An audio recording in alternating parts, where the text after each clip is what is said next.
আজি এছআই জোনমণি ৰাভাৰ দুৰ্ঘটনাত পতিত হোৱাৰ এটা বছৰ হ'ল আৰু এটা বছৰ দিনটোত বাসগৃহত তেখেতৰ বছৰেকীয়া শ্ৰাদ্ধ অনুষ্ঠিত কৰিছে আৰু এই মুহূৰ্তত অতীতৰ দৃশ্য দেখুৱাব।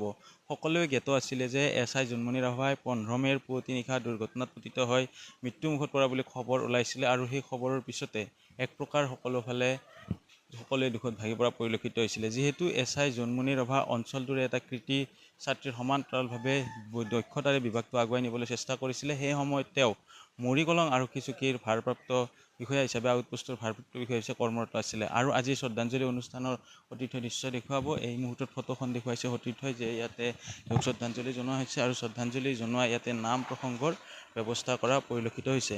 আৰু এছআই জোনমণি ৰাভাৰ কথা সকলোৱে জ্ঞাত আছিলে যে তেওঁ যেতিয়া দুৰ্ঘটনাত মৃত্যু হোৱা বুলি উল্লেখ কৰিছিলে তেতিয়া CIDৰ প্ৰথমতে গোচৰ লৈছিলে আৰু পৰৱৰ্তী পৰ্যায়ত CBIলৈকে সেই গোচৰ হস্তান্তৰ কৰিছিলে আৰু হস্তান্তৰ কৰাৰ পিছত CBIৰ 6 মাহ পিছত লাভলী কাটাৰীয়া ডাঙৰীয়া আহি উপস্থিত হৈছিলে।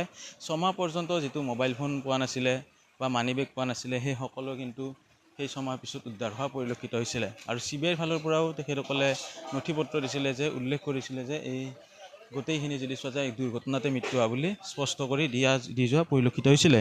আৰু এইখিনি মুহূৰ্তত উল্লেখ কৰিব লাগিব যিহেতু এছআই জোনমণি ৰাভা বিভাগটোৰেই নহয় এই অঞ্চলটোৰ বাবেও তেখেতে এগৰাকী কৃতি ছাত্ৰী আছিলে বা সকলোৰে মাজত পৰিচালিত আছিলে। চিনাকি নাম এটা আছিলে এছআই জোনমণি ৰাভা আৰু আজি বছৰেকীয়া অনুষ্ঠানটোত এনেদৰে যদি চোৱা যায় নাম প্ৰসংগভাগ কৰিবলৈ লোৱা দেখিবলৈ পোৱা গৈছে। আপোনাৰ বান্ধৱীও আছিলে সেই সময়তো আমি আপোনাক লগ পাইছিলোঁ। কি ক'ব আজিৰ দিনটোত এই বিশেষ দিন? বিশেষ দিনটোত আচলতে জোনমণিৰ মৃত্যুটো এবছৰ অতিক্ৰম কৰিলে আৰু যথেষ্টজনক দুখৰ বিষয় আৰু আমি দুখ প্ৰকাশ কৰিছোঁ আৰু প্ৰশাসনৰ আগততো আৰু আমাৰ কোনো মাত মাতিবলগীয়া আমাক ৰাস্তা বন্ধই কৰি দিছে। গতিকে খুব দুখ প্ৰকাশ কৰিছোঁ, বেয়াও লাগিছে আৰু ছোৱালীজনীলৈ আজি বহুত বেছি মনত পৰিছে। অকল আজি বুলিয়ে নহয় গোটেই বছৰটোত আমাক যিটো আৱেগিক কৰি তুলিলে আৰু আজি জোনমণিৰ এবছৰ হ'ল আৰু এবছৰটো ন্যায় নাপালে সেইটোৱে খুব দুখৰ বিষয় আৰু আমাৰ গোটেই দক্ষিণ গাঁওবাসী অঞ্চলে দুখ প্ৰকাশ কৰিছে আৰু লগতে কি হৈছে তাৰ জোনমণি ঢুকোৱাৰ 6 মাহ পিছতেই আমাৰ দাদা কৰুণাদাও এইখন পৃথিৱীৰ পৰা আঁতৰি গৈছে। গতিকে সেয়াও খুব মানে দুখৰ বিষয়। গতিকে আৰু লগতে আমিতো দুখ প্ৰকাশ কৰিছোঁ, আমি যথেষ্ট দুখত ভাগি পৰিছোঁ আৰু তাতোকৈ দুখত ভাগি পৰিছে তেওঁৰ মাকজনে কিমান সহ্য কৰিবলগীয়া হৈছে সেয়া।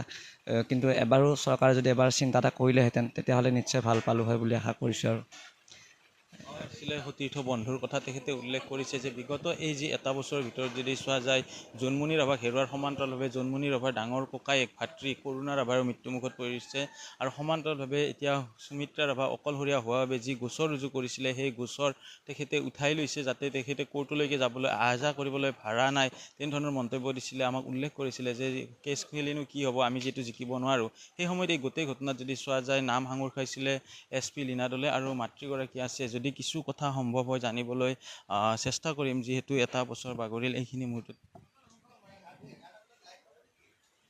মইনো আৰু কি ক'ম বাবা, মই আৰু চব যিখিনি আছিল ক'লোৱে আগতে, যিখিনি হ'ব লগা হৈ গ'ল। এতিয়া মই নিৰুপায় হৈ গৈছোঁ আৰু এতিয়া ছোৱালীজনীৰ আজি বছৰেকীয়া বুলি কিনে সকলোকে বাপ ভাই দুই এটা খবৰ দিছোঁ, তাইৰো আত্মাই শান্তি পাওক। ক'ত কি ৰূপে আছে য'তে যেনেকৈ আছে তাতে শান্তি হওক। আৰু মইতো আৰু অকলশৰীয়াই জীৱন, দুখে বিপদে এই বইনীটোৰ ছোৱালীটোকে ৰাখিছোঁ, তেওঁৱে মোক চাৱা মেলা কৰি আছে। বইনীটোৰ ল'ৰা ছোৱালীকেইটাই দেখভাল কৰি আছে। তো কেছটোও উঠাই লোৱা হ'ল। এতিয়ালৈকে CBI কিবা কিবি কৈছিলে, এইটোও মোৰ একো এতিয়া হেৰি হোৱা নাই, আগবাঢ়ি যোৱা নাই কামবিলাক। তো চাওঁ পিছলৈকে আকৌ কি হ'ব, মই এতিয়াও সিদ্ধান্ত ক্লিয়াৰ হোৱা নাই।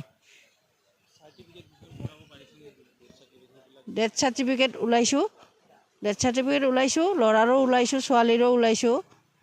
এতিয়া মানে তাইৰ কাম হৈছেও নহৈছেও এনেকুৱা আধৰুৱা হৈ আছে কামবিলাক, যিকোনো কাম আধৰুৱা হৈ আছে।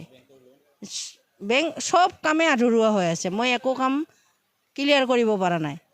তো চাই লওঁ কি হয়, আৰু মোৰ দেহাটো সুস্থ থাকিলেহে মই কামবিলাক কৰিব পাৰিম। মোৰ দেহাটোৱে অসুস্থ হৈ থাকে, মই যাওঁ বুলি ক'তো যাব নোৱাৰোঁ, কৰিব নোৱাৰোঁ, যেনে তেনে আছোঁ আৰু বোপাই।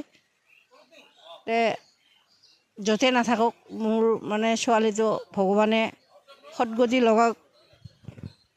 মানুহে মাৰিলেও মাৰা বোলে, ভগৱানে মাৰিলেও মাৰা, তো ভগৱানেই মাৰি নিছে বুলি মই মনত সিদ্ধান্ত কৰি লৈছোঁ আৰু ঠিক আছে। মই আৰু আজি অকলশৰীয়া হৈ আছোঁ, তাইৰ আত্মাই শান্তি পাওক, সেইটোৱে মোৰ ভগৱানৰ ওচৰত প্ৰাৰ্থনা বাবা।